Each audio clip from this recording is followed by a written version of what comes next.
What is good, YouTube, and welcome back to another CZN or Chaos Zero Nightmare video. And as you guys might know, Prydwen has officially released their tier list for the game. Now this tier list, as they say, is based off of Basin of Hyperspace Dimensional Twilight. So not Chaos mode or, Zero System. Basically just the game modes where you need to kill within a certain turns to get 3 stars. They also talk about the game having a lot of freedom and stuff like that, which is true. Pretty much every single team, every single character can be used to a high level for sure. But you're going to see that this tier list is going to be pretty similar to the one I dropped on day 2 or day 3 of launch. And the way I made my tier list was basically just for early game, just for clearing fast and how user friendly they are for newer players. And you could see that this one is going to be pretty similar, which is pretty funny, right? There are some nuances, but I don't want to say I completely agree with this tier list, but in terms of Dimensional Twilight, especially once you get to the harder stages, you're going to find that you will need to have some specific team comps to actually 3-star it, or you're going to need some god tier decks. So honestly, if you use a tier 2 character down here, which is the lowest tier, you can still 3-star those stages. You'll just need better gear and honestly just better cards. But I'm just going to talk about the tier list in general and what I think about it, and kind of explain more in depth about why I think they placed these characters here. So we're going to start off with the DPS. We're not going to go like tier 0, tier 1, tier 2. Let's go by, what's it called? Role. So for DPS at tier 0, we only have Hugo. Now, I will say, people are going to look at this and just like complain and cry or whatever, and like be like sad about it, just because their favorite character isn't a top DPS. I actually use Hugo the most because I don't really like his design, honestly. I'm not a big fan of like animal designs, if you get what I'm saying.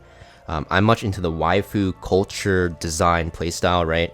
In fact, my background screen, which I'll show you here, is literally Affinity 10 Renoa. Yep, that looks good, right? So I'm not really biased towards Hugo, but I know that he's super OP, and the reason why is because this character doesn't need really any setup to do a ton of damage. In fact, if I click on him, the only card you need to play for him to do a ton of damage is Hunting Instincts, and this starts at the start of the battle in your hand because it has Outbreak of War. Now, there are some epiphanies which removes the Outbreak of War, which is super annoying, honestly, but besides that, like Hugo as a DPS, he doesn't require any setup to start his damage rotation, and I think that's why he ranks so highly and why I also like him a lot, because he's very consistent. Other DPSs require some setup, right? You have Haru, which needs to stack up her anchor shot. Renoa needs to stack up her bullets. Rin needs to draw into certain cards. I think Rin is not hard to use by herself, but the problem with her is that she is a little bit more selfish, and you kind of need characters that don't use that many attack cards, so you can do massive damage with her. And then Kairon is AP hungry as well. I think he's less reliant on other characters. He's more reliant on epiphanies and cards. And Mei Lin, even though she's very strong, she does require a couple turns to set up. So because of that, I think that's why they ranked Hugo higher than them. I will say, like, all of these characters are definitely usable to 3-star stages. You'll just find that Hugo is going to be the easiest to use from what I've seen so far. But yeah, I think all these characters are good. If you had to put another one into T0, I would put Haru, honestly, especially if you get her to T2, like A2, whatever you call it in your game, C2, with 3 copies, 2 dupes, because then she can actually stack her anchor shot a lot faster. I also think that Mei Lin is also considered a T0 character almost, because maybe she is, because she does a lot of burst, right? But I think the reason why Hugo's here is because he just requires 0 setup, right? He just plays 1 card and you just bring whatever characters with him. And I think there's another character that's available in the game that's a 4-star character that actually makes him T0. Without this character, I don't think he would be T0, honestly, but we'll talk about that when we get there. Then we have Luke. So Luke is okay. I think he's like kind of underrated, but he's still pretty bad, honestly. His damage is like non-existent. I don't know why. I don't know if I'm playing him wrong. I don't know if like, people haven't figured out the right build, but he is really like limited in the team comps you can use him, and his damage is just not as good. So I'm not really too sure. You might as well play Renoa over him, to be honest. And you do need some crit rate. So you do need to hunt some specific gear, because you get a crit chance multiplier, so he really benefits from crit damage, like critting. So you do need to reach 100%. Of course, you have some epiphanies and some, some potential nodes you can go for that'll make it easier. But I think he is going to be clear-cut worse than the other characters. They probably should have put Beryl into the DPS category. I know she's like a support DPS because she can draw, but you can use her as a solo DPS as a 4-star, and she's pretty good. I think she's like a T1 character in like the regular DPS, but she's in the support DPS, so I guess it's fine. So next we have the support DPS. I think this rating is pretty spot on. I think Tressa is like probably the most broken 4-star in the game aside from Mika. Well, I guess that makes sense because they have them both T0. I know there's like stuff like Cassius and Nia, but the thing with Tressa is Agony is so broken in the harder stages, and especially when you pair her with Hugo. Like, I think of these two characters, you don't pair together. They like drop down a little bit, but when you pair them together, it's like the most broken combo ever because you're just spamming extra attacks, Agony spam, just like a ton of damage. So these two are going to be really good together, but without them together, they definitely fall down. So Tressa, just really broken, a ton of skills and upgrades to benefit Hugo, and decent single target damage as well because she has her Agony, and she makes really, what's it called, cheap plays. So even though her cards might look expensive, her Shadow Daggers cost 0, as we'll see here, and her Shadow Reload, which generates these advanced Shadow Daggers, they're right here. You can retain it, so you don't have to actually use it right away. So very strong character, cheap upgrades and skills, and she has a lot of attack cards, cheap attack cards, that makes it so you can spam with Hugo, which is why she's very high. So next we have Veronica in the T0, which is where they placed her. I think this character is definitely T0. So this is the one character I haven't played at all, and I still don't have on my main account. In beta, I played literally every single character besides Haru, I guess, but I did play Haru in the event story a bit, even though that's a very bad assessment. But everything else I played up until like level 30-ish in the beta. And I know they got changed, but what I'm trying to say is I wasn't really sure about her placement, but looking at her kit, she looked absolutely crazy to me, and I think she's really strong. People are realizing she's really strong because she's a character that is very, very low AP for what she does. She gives you draw, and she also is able to just do damage for free. And the best part about her draw is she draws cards for other combatants. So as a support, she's absolutely amazing for characters that want specific cards. And the reason why she's such a good low AP character is because of her firing preparation, right? You start with it in your hand, you use it, you create a ballista card, so you get instant value from it right away.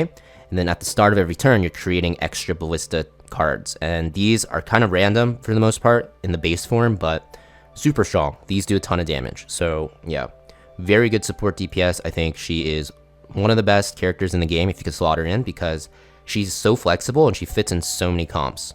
Now next we have Beryl. I just talked about her, but she has draw. She has like a ton of damage as well. With her retain ability, you can actually like burst for like 4k, 5k damage a turn with her with the right setup. So I think she's really good. The only thing is, yeah, she does require a bit of setup, but when you get it going, she does a ton of damage. Then we have Selena. So this is mostly for Mei Lin comps, right? She does a ton of damage. She also marks, so she makes Mei Lin's burst super, super high. So pretty decent character, I think. With Mei Lin, she's definitely very strong. But outside of the Mei Lin comps, I haven't seen her too much, but I'm sure she works in other ones. And then we have Lucas and Owen. Owen's kind of like a jack of all trades, master of none, and that's pretty bad in this game because you only have 3 team slots. So he has like decent, he's like okay single target, okay shielding, and like okay AoE. So for that reason, you're not going to want to bring him. You just want to bring a character that's usually specialized for your team. And then Lucas, he's very good with Luke, which is funny, the brothers, because he has an effect where, you know, bullet cards will do more damage. But yeah, besides that, not the best. He's okay with Renoa, but you have to realize his upgrade makes it so that bullet cards that are exhausted do extra fixed damage, and you don't exhaust Renoa's cards. I think if Luke was better, Lucas would go up too. These guys are going to be like tied together in the tiers. So if Luke ever gets buffed, where people find like a cracked build for him, Lucas will follow suit. Next, we have the supports. So they have Mika at rank 1 at T0. Yeah, I mean, it's pretty self-explanatory. She generates so much AP, so much healing, destroys your stress in, not destroys in a bad way, but depletes your stress in chaos runs. I guess this isn't for chaos though. But the biggest thing is her AP. She just generates so much, you're able to dump your hand like almost every turn. So I think she's a clear-cut tier 0. There's like other ones that people might consider T0 that aren't there. The ones I'm talking about are Cassius and Nia. I think these have the potential to be T0. I think people kind of just, I don't want to say overrate Mika because she's that broken, but Cassius and Nia, you could definitely argue for T0. Their drawing capabilities are absolutely broken. You just select any card to draw with Joker. So it's a really powerful card. Nia is also very good because she also has something similar where you can look at the top 3 cards and then choose from one to draw and discard the rest. The thing with these characters though is they're very hard to use. If you're not experienced in the game or with the deck that you're using and the team, you could find it a bit hard to use them. You'll get like overwhelmed with what you have to draw. But if you do use them correctly, they're very powerful. I think Cassius is very good with like almost every character besides like Hugo, honestly, because Hugo doesn't really care about his own cards. But every other DPS is very good with him. Nia's good with like everything as well.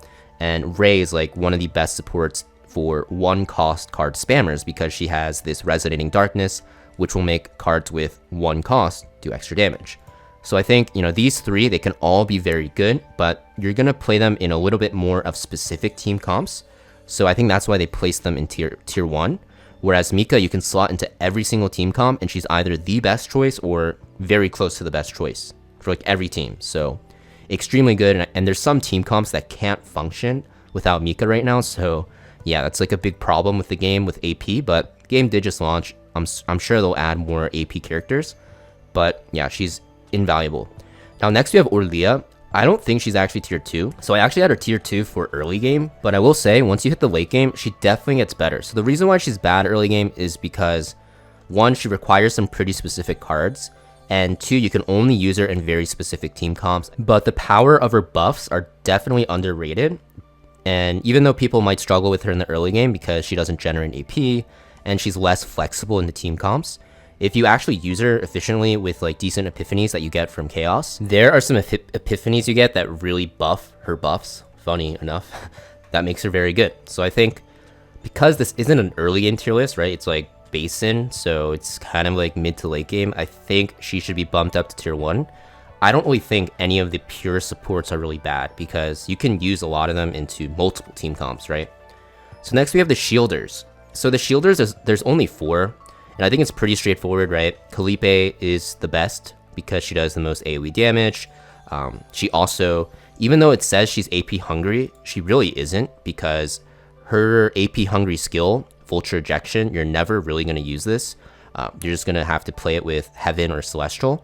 You do have Greatsword Aquila, which is 3 cost when Vulture Ejection is in your hand, which makes it pretty expensive, but for the most part, you're not going to always have this card in your hand, so you're relying on other expensive card users. So I guess she is kind of AP hungry, but she does a ton of damage, she has huge shields, and she's very strong.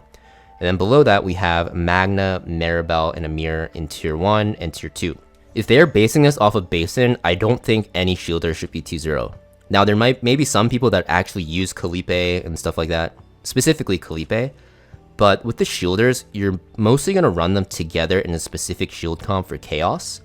And the thing is, in Basin, you have to kill in a certain amount of turns, and the shield comp really relies on counterattacks with Magna, because Magna does a lot of your damage, and she also can activate Kalipe's skills. And they don't kill fast enough, to be honest. So I think for Dimensional Twilight, there should be 0 tier 0 characters. I think they should I think all of them should be tier 1, because they all kill at like similar speeds, to be honest. So that's like the one thing I want to say about the Shielder column. I don't think it's that accurate. I know you can play Kalipe with like Kayron and stuff like that and make her work. But I think rather than running Kalipe, you may as well run a different support, right? Instead of her spot, you can run like Veronica, or you can run just like another support in the support column, and it'll be better. So that's what I think about the tier list. So I'm just curious what you guys think about Prydwen's tier list. I've seen some mixed opinions, like people always have mixed opinions on these types of games, which is normal, so it's not really that deep. But yeah, let me know in the comments down below what you guys think about it. I think it's like okay. I don't think it's like the best tier list ever, but I don't think it's the worst one. But I do think this is more centered around like early game, right? I don't really think it's like mostly gonna be for late game, because I don't know why Orlia is this low for late game content, and I don't think the Shielder should be this high. And there's some DPS which I think you could technically argue for T0, but just because Hugo might be considered the best DPS, that doesn't mean he's the only tier 0 DPS. So yeah, especially for Basin. Other content, sure, maybe he's the only T0, but Basin for sure, there's other good characters. So yeah, thank you for watching, guys. Make sure you guys hit that like and subscribe, and I'll see you guys next time.